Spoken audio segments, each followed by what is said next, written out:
Aboriginal and Torres Strait Islanders are advised that this video contains images and voices of people who have died.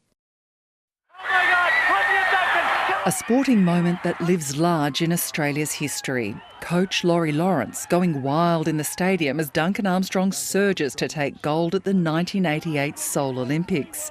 One of many swimming victories Lawrence inspired.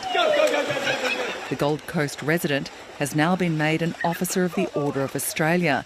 He says he's most proud of his work in water safety. It saved countless lives by pushing that simple water safety message.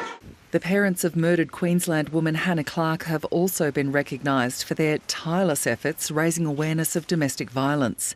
Their Small Steps for Hannah Foundation honours their daughter and 3 grandchildren who were killed by Hannah's estranged husband in February 2020. We didn't want another family to have to suffer what we've gone through. And celebrated with the highest recognition in the Australian honours system, the late Dr Galarrwuy Yunupingu AC from the Northern Territory's northeast Arnhem Land. Let's celebrate the next 200 years of Australia jointly. He's acknowledged as a giant of culture and ceremony, Aboriginal land rights, economic development and equality for First Nations peoples. My heart is happy, families are happy for him to have that recognition.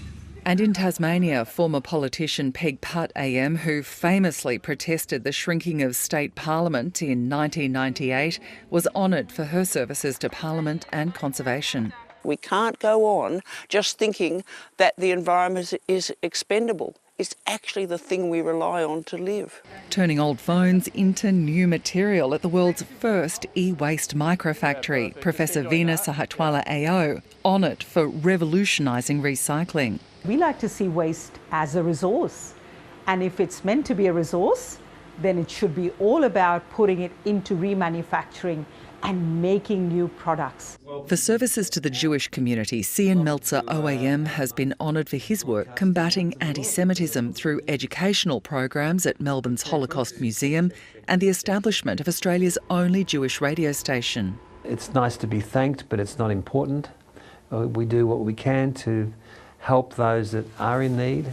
Author of the Buffalo Farming Manual, Barry Lemke OAM, is being recognised for his instrumental work in developing breeding programs and a national dairy trade, including in mozzarella. It gives you twice the yield of cheese than you get from cow's milk. From remote South Australia, St John ambulance volunteer Liz Harberman OAM helped change the debate on voluntary euthanasia. Her terminally ill teenage son Reese broke the law by choosing to end his life in 2017 after an agonising journey with aggressive bone cancer. Her advocacy was pivotal to the introduction of the state's voluntary assisted dying laws in 2021. To know that we've had such a small part in helping this get through, Reese, it's a bit of a legacy for him, so that's so special. Associate Professor Zuleha Keskin OAM founded ISRA Melbourne, a not-for-profit organisation linking Australian Muslims to academic pathways, and helped improve community understanding of her faith.